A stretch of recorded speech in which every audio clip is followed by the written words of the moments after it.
Hey everybody, how's it going? What is up? It's me, and I am finally back for a new vlog.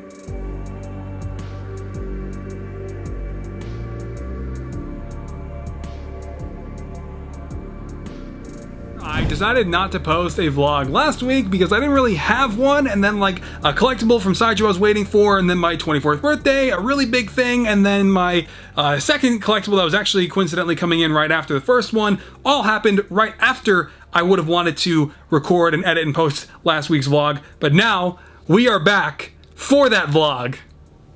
Just a forewarning, this is not a Lego vlog. This is where the extra in MGF Extra comes in, because we're not talking about Lego today, but I hope you'll stick around. So actually, just the day before my birthday, I got something pretty cool in the mail. This is the slipcase cover for it. The Hot Toys Collectibles 1/6 scale Jango Fett figure, pre-ordered in like summer of 2020, and now he finally hit final production recently, showed up, and I actually opened him up on my birthday, just kind of out of a coincidence of timing, and this is it.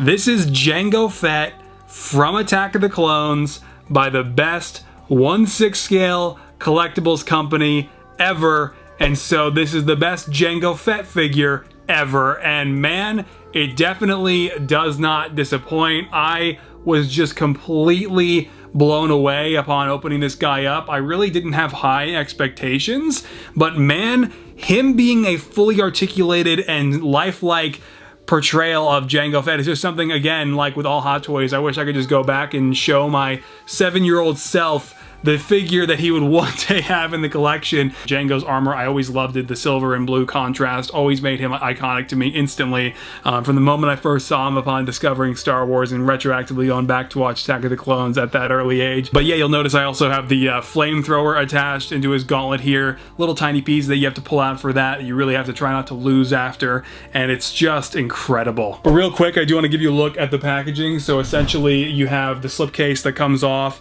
and then you have the really nice artwork, and then you pull that off, and inside you have a whole variety of accessories, but namely the Temuera Morrison head sculpt. So of course this is how Tem Morrison looked like, as he kept saying at Celebration when he still had hair, and when he was playing Jango in the prequel trilogy, and it was just, man, let me tell you something, this is a head sculpt that definitely delivers. Only gripe that I have with this one is that he's permanently fixated on a, like, shifted to the right position for his eyes, which is, you know, not ideal, but he comes with a flexible headset that you can actually put over the head. One thing I was not expecting is that you can actually lift off the top of Jango Fett's helmet and then put on this alternative, more weathered plate for the top of his helmet that has the dent that he receives later on in the film. And also included, you have an array of accessories in a side tray here with like the serrated gauntlet that you can actually connect in via the tubes there, which is really cool. You have the little grappling hook attachment. You even have the canister that the little like assassin slugs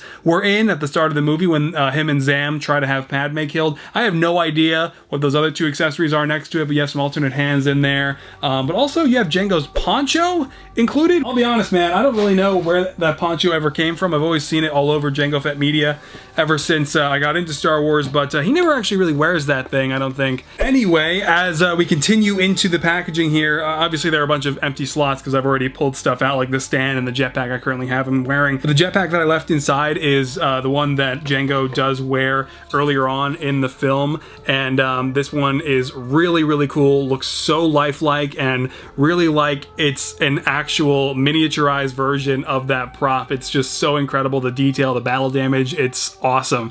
And one little side detail, the clips that are on the back that are meant to go on the hooks on his back plating armor, you don't actually have to use. You can for screen accuracy, but there's actually a magnet in these jetpacks if you just don't feel like it. They literally stay on regardless of the little clips, so it's awesome. The jetpack that I have him wearing is the one from the latter half of the film, the one that actually kind of got Jango killed by Mace Windu, and even though it's magnetically attached, I do have the clips properly securing it in as well. And then you also have the little thruster pieces that are really nice as well. Those are included to hook in to the jetpack thrusters too. But after posing watching the Hot Toys Jango Fett and getting him unboxed at June 14th. Later that night at 3 a.m., Obi-Wan Kenobi Part 5 debuted, and it was just a really special night and just kind of a once-in-a-lifetime event for me personally, with everything that we got to see on screen. However, the next day, I did say there were 2 figures that came in, and the next one was actually the very first Clone Wars figure that Hot Toys put up for pre-order before all of these. And that was Anakin Skywalker in his Clone Wars armor from season 1 and 2. This figure is an adaptation essentially of what Hayden Christensen would have looked like if he actually donned the armor that you see Anakin wear in the early months of the Clone Wars. And this is something that I think we were hoping we would see in the Obi-Wan Kenobi flashbacks. Instead, we got pre-Attack of the Clones flashbacks, which are cool too. Hopefully there's still a chance at seeing something like this happen in flashbacks for the Ahsoka series. I think it would just be so awesome to see Hayden in this armor and to see what they went through in the Clone Wars, but in live action, to see all of them in live action. There was actually an Obi-Wan Kenobi prototype as well in his Clone Wars armor that unfortunately Hot Toys never released, never put up for pre-order. Don't know why, but Anakin released now all this time later, like a year and a half or so, 2 years almost, by himself. Now, this figure in some ways is kind of an update to the Revenge of the Sith Anakin Skywalker that kind of got me back into Hot Toys collecting. And you can see that this uses pretty much the same head sculpt. However, it's got a adaptation of what Hayden's hairstyle could look like if we were taking direct inspiration from the Clone Wars Season 1 and 2, right? That shorter hairstyle. Hot Toys has adapted that here and adjusted the hair sculpt to match it, and it's so freaking cool. Now, just like Jango Fett and all my Hot Toys figures, of course, I already got him pre-posed, and I don't really want to mess with it too much, but man, I gotta show you really quick everything else that he comes with. So if we go ahead and grab the packaging here, and you can kind of see the front of it, it's really cool. Definitely love the graphic on the front, but if we take that off, the main slipcase, and you can see the artwork is kind of weird because it's like, I'm pretty sure that's Mortis for some reason, but Anakin obviously already had ditched his armor in this outfit by the time he ever went to Mortis, so kind of a weird choice on Hot Toys' part. Looks awesome though. And inside the first plastic tray, we have a bunch of accessories. Obviously, we have the Obi-Wan, Ahsoka, and Yoda holograms, but what makes the Ahsoka hologram so significant is, as I said, this Anakin being the first Clone Wars figure Hot Toys ever announced that they were doing. They included this Siege of Mandalore era Ahsoka hologram, which obviously doesn't line up with the figure, but had us all wondering, oh man, is this confirmation that Hot Toys is going to make Ahsoka? A few months later, sure enough, she also went up for pre-order, and oh man. But moving further down in this tray though, we have thermal detonators, or I guess droid poppers. I can never really tell. I think droid poppers might have blue for the light. I don't actually remember, but the hologram that is included is so cool. This is of course a Clone Wars era Republic issued holo projector that they used all the time, but recently got a little more significance considering that Obi-Wan still uses one of these as a direct emergency contact to Bail Organa. So I might actually have to give this to Revenge of the Sith Obi-Wan at some point just for fun, but you get some alternate shoulder pads here and some alternate hands for Anakin, so really cool. But a really random thing that's included here is actually this poncho from the Clone Wars Season 1, like episode 6, I want to say, around there. This was, I mean, just so random for Hot Toys to include, but they did anyway, and it's kind of awesome. But pulling that tray away, you can see I've got all the plastic in here, along with some alternate hands I already put in Ziplocs.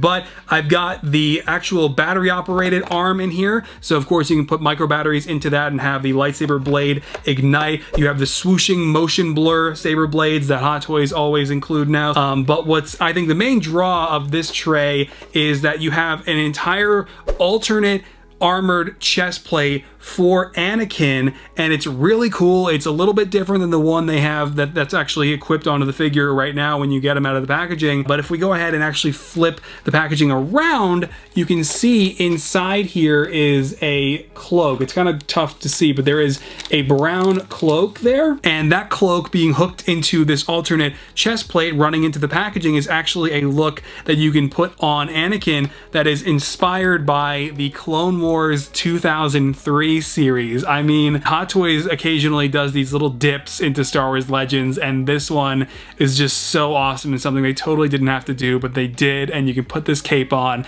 and it looks so much like the 2003 series Anakin, but live action, and just such a great idea and such a cool thing for them to toss in. But yeah, this Anakin now being my first redundant Hot Toys figure, meaning my first duplicate of the same character but in a different outfit, kind of makes me hope that eventually Hot Toys will make that Obi-Wan Kenobi and maybe a season 1 and 2 Ahsoka to kind of complete this trinity. But if not, I'm just so grateful that this Anakin exists at all and that they made this figure at all. I actually still have the really old Sideshow collectibles, Captain Rex and Cody in their Phase 1 armor to go with this Anakin, so I'm already good, even if this is the only one that Hot Toys release out of the trinity from the early stages of the Clone Wars. But I mean, man, I am just so thrilled to have this guy. He looks incredible. These being really high-end collectible figures, the best figures you can buy, when we were steeped in the sequel trilogy era and,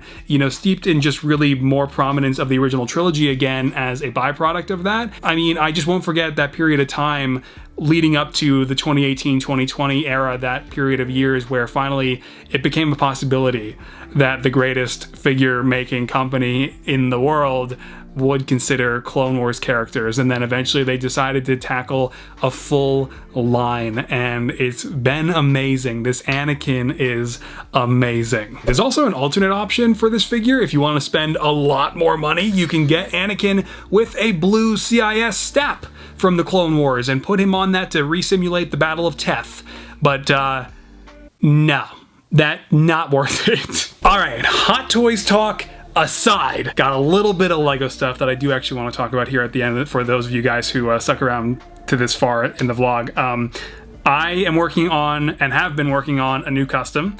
Some of you guys might have a few guesses. Gonna talk a little more about him once he's done. I'm trying to kind of get through it as quickly as possible, and preferably before the Obi-Wan Kenobi series finale this coming Tuesday night. However, I do want to also mention that the Andrew Garfield Spider-Man has been coming along really well, and I've got a lot of progress done on his legs now, and I'm about to start heading pretty soon for the final stages of webbing around the boots, and then it's really from there just a matter of finishing up the meshing design on the back of the body and then painting the spider symbol. So I mean, the Spider-Man No Way Home project does continue. It's just I have been taking a little bit of a detour away to make a certain custom first because it's a really special occasion. But yeah, so with all of that though, I am gonna get going. By the time you're seeing this vlog, actually, the Obi-Wan Kenobi series finale is not far away at all. And as always, I am definitely excited to see who is going to appear in Obi-Wan Kenobi. I mean, there have just been so many theories out there, and I definitely have, I think, a few ideas of who I think are the most likely to also make an appearance, but I guess we will see. And yeah, speculation on the final episode of the 6-part event series for Obi-Wan aside, I'm gonna get going, and I guess pretty soon here check out potentially the series finale or possibly season finale for what has been a pretty wild follow-up to episode 3. And yeah, so I'll see you guys on the other side of the ending of Obi-Wan Kenobi, and take care, stay safe out there, and as always, keep creating. All right, may the Force be with you.